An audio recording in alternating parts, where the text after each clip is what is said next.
एक गांव में रोहित और सूरज दो जिगरी दोस्त रहा करते थे। गांव में उनके लिए कोई अच्छा काम नहीं था, इसलिए वो दोनों शहर जाकर काम करने का सोचा और अगले दिन काम की तलाश में निकल गए शहर की ओर। शहर गांव से बहुत दूर था। कई घंटों चलने के बाद दोनों दोस्त एक पेड़ के नीचे आराम करने के लिए बैठे। रोहित सूरज से कहने लगा, शहर अभी भी 4-5 किलोमीटर दूर है। लेकिन सूरज ने कहा, नहीं, शहर मात्र 2-3 किलोमीटर दूर है। इसी बात पे दोनों में बहस होने लगी। अचानक सूरज ने रोहित को जोर से एक चाटा मार दिया। रोहित शांत स्वभाव का था, इसलिए उसने सूरज से कुछ नहीं कहा और एक लकड़ी लेकर जमीन पर लिखने लगा, आज मेरा जिगरी दोस्त ने मुझे चाटा मारा।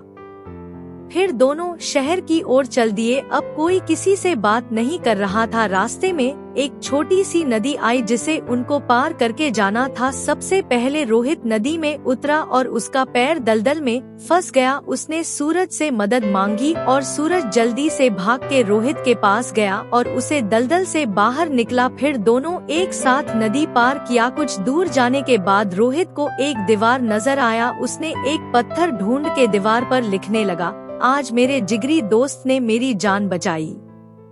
ये देखकर सूरज रोहित से कहने लगा, जब मैंने तुम्हें थप्पड़ मारा तो तुमने वहीं पर जमीन में उस बात को लिख दिया और अपनी जान बचाने की बात तो तुम नदी के किनारे भी लिख सकते थे, तो इतनी दूर इस दीवार पर क्यों लिखा?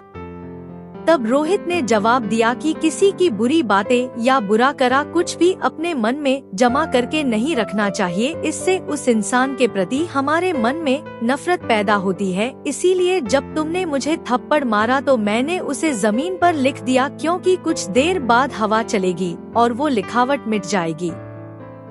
लेकिन किसी की मदद को कभी भूलना नहीं चाहिए, उसे हमेशा याद रखना चाहिए। इसीलिए मैंने तुम्हारी की हुई मदद को नदी के किनारे नहीं लिखा और यहाँ इस दीवार पर लिख दिया, ताकि ये बहुत दिन तक यहाँ लिखा रहे। रोहित की जवाब सुनकर सूरज खुश हो गया और रोहित को गले से लगा लिया। फिर दोनों हंसते हंसते एक साथ शहर की ओर जाने लगे।